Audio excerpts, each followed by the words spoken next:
14 अप्रैल 1912 वो अभागा जहाज जो अपनी पहली यात्रा में ही दम तोड़ देता है। ये इतिहास के पन्नों में दर्ज वो काली रात है जिसने महज कुछ घंटों में ही सैकड़ों लोगों की जान ले ली। ये वो दिन था जब कभी न डूबने वाला जहाज कुछ घंटों में ही समुद्र की असीम गहराइयों में दम तोड़ देता है। दम तोड़ देते हैं वे 1500 लोग जिनका कसूर बस इतना था कि उन्होंने उस समय के सबसे आलीशान और महंगे जहाज में सफर करने का निर्णय लिया था। उस रात आखिर टाइटैनिक के साथ क्या हुआ था? आखिरकार कैसे 1200 दिनों में बनाए जाने वाला टाइटैनिक जहाज महज 2.5 घंटों में डूब गया? क्या टाइटैनिक सच में केवल आइसबर्ग से टकराकर समुद्र में डूब गया या इसके पीछे कोई ऐसा कारण है जिससे आज भी लोग अनजान हैं? आज हम टाइटैनिक से जुड़े वो राज और रहस्य आपके सामने रखने वाले हैं जिनका जिक्र करते शायद ही आपने किसी को सुना होगा। ये बात है आज से करीब 1 सदी पहले की। 19वीं सदी की शुरुआत में ब्रिटेन दुनिया का सबसे बड़ा जहाज बनाना चाहता था। एक ऐसा जहाज जो सारी सुख सुविधाओं से लैस हो, एक ऐसा जहाज जो कभी न डूब सके और ऐसा जहाज जिस पर बैठने का ख्वाब दुनिया के हर एक शख्स का हो। हालांकि वो इस बात से अनजान थे कि जितनी मेहनत वो इस जहाज को बनाने में लगाने वाले थे, वो जहाज न केवल डूबेगा बल्कि अपनी पहली यात्रा में ही डूबेगा और अपने साथ सैकड़ों लोगों को भी ले डूबेगा।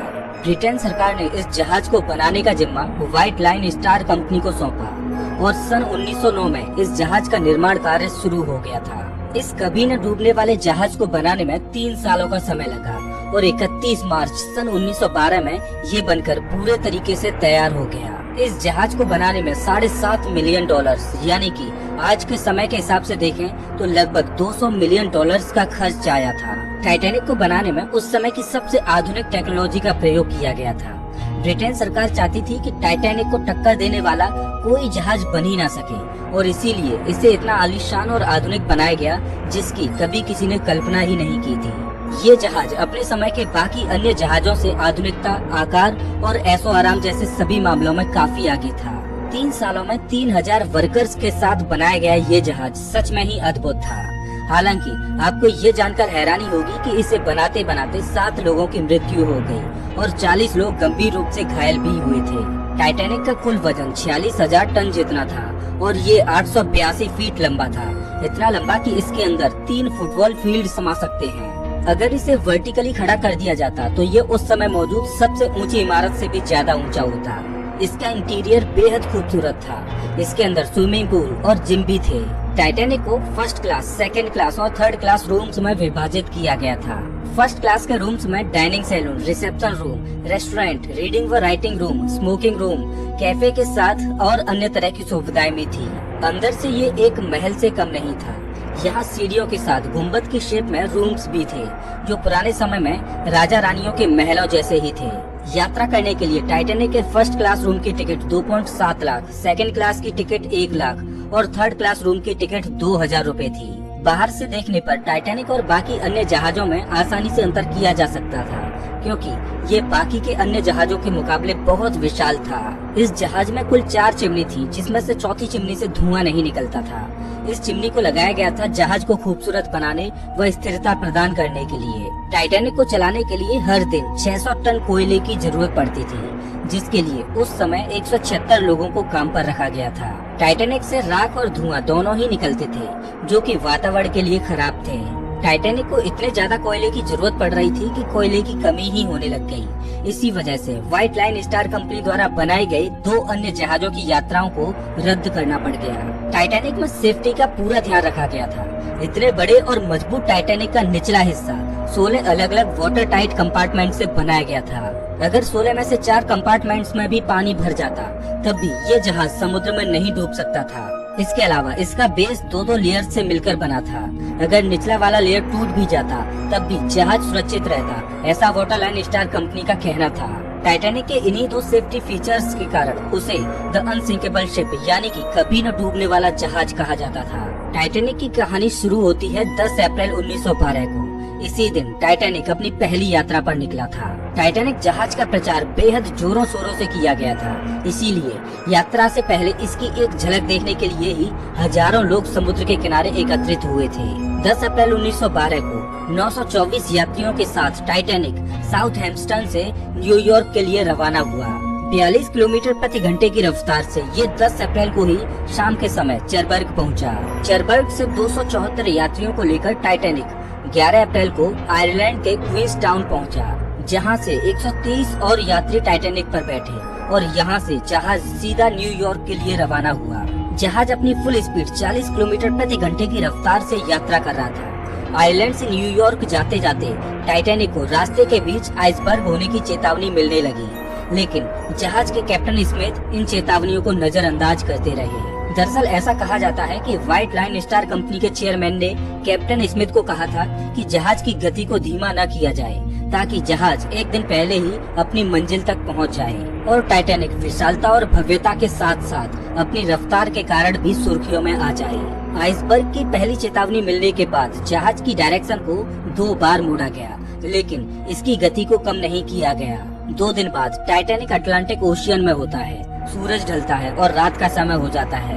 इस समय तक टाइटैनिक को आसपास के जहाजों से 7 और आइसबर्ग की चेतावनी मिलती है, लेकिन इस बार ना तो जहाज की स्पीड कम होती है, ना ही तो उसकी डायरेक्शन में कोई बदलाव किए जाते हैं। कैप्टन स्मिथ ने 2 क्रू मेंबर्स को जहाज के सबसे ऊपर तैनात कर दिया था, ताकि अगर सामने कोई खतरा दिखे तो वो जल्द ही उन्हें आगाह कर दें। लेकिन दोस्तों, ये कदम भी टाइटैनिक को किसी प्रकार से बचा नहीं पाया। शायद टाइटैनिक की किस्मत में डूबना ही लिखा था। 14 अप्रैल की रात आसमान में चांद नहीं था, केवल कुछ तारे थे जिनकी फीकी फीकी रोशनी पड़ रही थी और चारों तरफ घना अंधेरा था। इसीलिए दूर मौजूद किसी चीज को देख पाना संभव नहीं था। दोनों क्रू मेंबर्स में से एक क्रू मेंबर को सामने एक काला सा पहाड़ दिखाई देता है। वैसे तो ये काला था, लेकिन वो क्रू मेंबर जल्द ही समझ गया कि वो काला पहाड़ कुछ और नहीं बल्कि आइसबर्ग ही है। बिना समय गवाए ये क्रू मेंबर नीचे अधिकारियों को खबर पहुंचाता है कि सामने एक बड़ा सा आइसबर्ग है और जहाज को बाईं तरफ मोड़ने का आदेश देता है। ये खबर सुनते ही नीचे के अधिकारी विचलित हो जाते हैं और जितनी जल्दी हो सके उतनी जल्दी जहाज को बाईं ओर मोड़ने की कोशिश करते हैं। लेकिन जब तक आइसबर्ग मिलने की चेतावनी मिली तब तक बहुत देर हो चुकी थी। सभी प्रयासों के बावजूद जहाज आइसबर्ग से टकरा गया। आइसबर्ग के टकराने से 37 सेकंड पहले ही आइसबर्ग दिखा था। इसका मतलब जहाज को मोड़ने के लिए मैक्सिमम 20 से 30 सेकंड का समय ही बचा था। अगर ये आइसबर्ग 1-2 मिनट पहले भी दिख जाता तब भी जहाज की दिशा को मोड़ा जा सकता था और इस हादसे को टाला जा सकता था। जिन क्रू मेंबर्स को ऐसे खड़ा किया जाता है उनके पास बाइनोकुलर्स होते हैं, लेकिन टाइटैनिक पर खड़े इन दोनों क्रू मेंबर्स के पास कोई भी बाइनोकुलर नहीं था। बाइनोकुलर्स होते तो आइसबर्ग का पता जल्दी चलता और इस दुर्घटना को आसानी से टाला जा सकता था। हालांकि अंत में आइसबर्ग से टकराव हो ही गया। ये टकराव रात 11:40 पर हुआ था। आइसबर्ग का टकराव टाइटैनिक के फ्रंट साइड में दाहिने व निचले हिस्से में हुआ था। इसी कारण टाइटैनिक के बेस के स्टील प्लेट्स में खरोंच आ गई और उसके वाटर टाइट कंपार्टमेंट में पानी भरने लग गया। 16 में से 6 वाटर टाइट कंपार्टमेंट्स जो फ्रंट राइट साइड में थे उनमें पानी भर गया। आइसबर्ग से टाइटैनिक का टकराव इतना जोरदार था कि आइसबर्ग के कुछ टुकड़े टकराकर जहाज पर भी गिर गए थे। अगर टाइटैनिक के 4 कंपार्टमेंट्स में पानी भर जाए तो शायद जहाज चलता रहता और उसे कोई दिक्कत नहीं होती, लेकिन यहाँ पर तो 6 कंपार्टमेंट्स में पानी भर गया था। जहाज के ऑफिसर समझ जाते हैं कि अब ये जहाज, जिसे वे अनसिंकेबल कहते हैं, वो अब डूब जाएगा। खतरे को देखते हुए कैप्टन स्मिथ ने आदेश दिया कि लोगों को लाइफ बोट के जरिए शिप के बाहर निकाला जाए। हालांकि इम्पैक्ट के शुरुआती कुछ समय तक ज्यादातर लोगों को यही लग रहा था कि ये जहाज नहीं डूबेगा, क्योंकि उन्होंने एडवर्टाइजमेंट्स में अनसिंकेबल नाम सुन रखा था। यही कारण था कि शुरुआत में लोग ज्यादा डरे हुए नहीं थे और भगदड़ भी नहीं मची थी। लेकिन जैसे जैसे समय बीता वैसे ही परिस्थितियां खराब होने लग गयी। एक और सबसे बड़ी परेशानी ये थी कि जहाज में जरूरत या कहें कि फुल कैपेसिटी में लाइफ बोट्स मौजूद नहीं थी। एक लाइफ बोट में 65 लोगों की जगह थी और जहाज पर कुल 20 लाइफ बोट्स थे। मतलब कि ज्यादा से ज्यादा 1300 लोगों को ही जहाज के बाहर निकाला जा सकता था। वहीं कुल 2200 यात्री जहाज पर मौजूद थे। लेकिन दोस्तों, यहाँ पर भी लोगों की एक बड़ी लापरवाही देखने को मिली। शुरुआत में लाइफ बोट्स पर ज्यादा लोग चढ़ने को तैयार ही नहीं थे। लोगों को ये लग रहा था कि ये जहाज नहीं डूबेगा, इसीलिए शुरुआत में लाइफ बोट्स अपनी फुल कैपेसिटी के साथ नहीं निकले। धीरे धीरे जब जहाज में पानी भरने लगा तब लोगों को एहसास हुआ कि ये जहाज अब डूब सकता है और इसी के बाद लोगों के बीच भगदड़ मच गई। ज्यादा से ज्यादा लोग अब लाइफ बोट पर जाने के लिए लड़ रहे थे। बच्चों और महिलाओं को पहली प्रायोरिटी दी गई और सबसे पहले इन्हें ही निकालने पर जोर दिया गया। कुछ लोगों ने अपनी मृत्यु को स्वीकार भी कर लिया, वे जहाज में ही स्थिर बने रहे और मृत्यु का इंतजार करते रहे। कहा जाता है कि म्यूजिशियंस का एक ग्रुप जहाज डूबने के समय भी आराम से म्यूजिकल इंस्ट्रूमेंट्स बजा रहा था, ताकि मरने वाले लोग अपने अंतिम समय में थोड़ी खुशी के साथ मरें। धीरे धीरे जहाज के कंपार्टमेंट्स में पानी भरने लग गया, जिससे जहाज का अगला हिस्सा पानी में डूबने लगा और पिछला हिस्सा ऊपर की ओर खड़ा हो गया। रात के 2:20 पर वो समय आया जब जहाज बीच से टूट गया और 2 हिस्सों में बट गया। इसके बाद पल भर में ही जहाज के दोनों हिस्से पानी में डूब गए। कभी न डूबने वाला जहाज महज 2 घंटे 40 मिनट में पूरी तरह से अटलांटिक महासागर की गोद में समा गया। इस घटना से पहले तकरीबन 700 लोगों को लाइफ बोट से निकाला जा चुका था और लगभग 1500 लोग जहाज के साथ पानी में डूब गए। समुद्र के पानी का तापमान 2 डिग्री सेल्सियस था। जो लोग तैरकर कुछ घंटे जिंदा रह सकते थे, वे लोग भी इतने ठंडे पानी में अपना दम तोड़ देते हैं और देखते ही देखते 1500 लोगों की दुखद मृत्यु हो जाती है। जहाज को तो बचाना शायद नामुमकिन था, लेकिन अगर टाइटैनिक पर सही मात्रा में लाइफ बोट्स मौजूद होते तो सभी लोगों को यकीनन बचाया जा सकता था। कैप्टन स्मिथ को जहाज पर मौजूद लोगों की संख्या पता थी, लेकिन फिर भी उन्होंने पर्याप्त लाइफ बोट्स का इंतजाम जहाज पर नहीं करवाया था। शायद इसीलिए क्योंकि उन्हें लगता था कि ये जहाज कभी डूब ही नहीं सकता। कैप्टन स्मिथ खुद इस घटना में नहीं बच पाए थे। कुछ लोगों के अनुसार उनकी मृत्यु पानी में डूबने से हुई थी, तो कुछ ये मानते हैं कि उन्होंने खुद को गोली मारकर आत्महत्या कर ली थी। खैर सच क्या है ये तो किसी को नहीं पता, लेकिन टाइटैनिक डूबने के बाद शुरुआती न्यूज़पेपर्स में ये गलत खबर छापी गई थी कि टाइटैनिक डूबा तो है, लेकिन किसी की मौत नहीं हुई।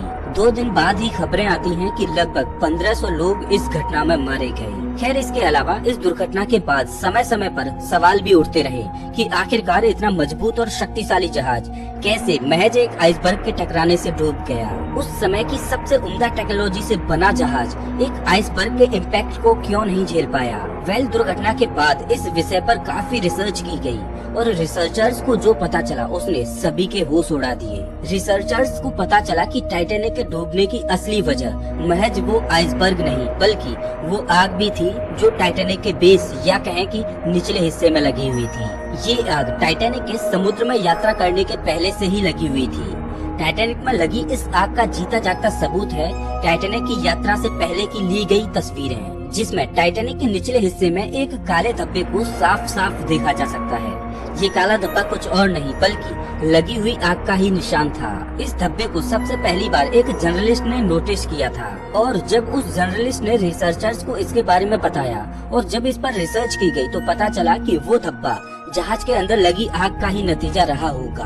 रिसर्चर्स का कहना है कि बेस में लगी इस आग ने जहाज के बेस को 70 से 75% तक कमजोर कर दिया होगा। इत्तेफाक की बात तो ये थी कि जिस जगह पर यह धब्बा था उसी जगह पर आइसबर्ग टाइटैनिक से टकराया था और क्योंकि वो जगह कमजोर थी इसीलिए उसमें आसानी से छेद हो गया होगा, जिससे समुद्र का पानी जहाज के वाटर टाइट कंपार्टमेंट्स में घुस गया और जहाज डूब गया। अगर जहाज के बेस में लगी आग को ठीक कर दिया जाता तो ये हिस्सा कमजोर नहीं पड़ता और शायद आइसबर्ग के टकराने से जहाज को इतना फर्क न पड़ता। वो 1500 लोग जो मारे गए थे वो बच जाते। सबसे हैरानी की बात तो ये है कि टाइटैनिक को बनाने में जो लोग इन्वॉल्व थे उनको इस आग के बारे में पता था, लेकिन तब भी उन्होंने इस पर काबू पाने के लिए कुछ नहीं किया, क्योंकि जब तक उन्हें इसका पता चलता तब तक टाइटैनिक की सारी टिकट्स बिक चुकी थी। अगर उस समय इस सफर को रद्द किया जाता तो कंपनी को बहुत बड़ा घाटा उठाना पड़ता, जिसके लिए कंपनी तैयार नहीं थी। तो दोस्तों ये थी कभी न डूबने वाले जहाज टाइटैनिक की कहानी। अगर आपको ये वीडियो अच्छा लगा हो तो इसे लाइक करें और ऐसे ही वीडियोज के लिए चैनल को सब्सक्राइब करें, साथ ही बेल आइकन दबाएं।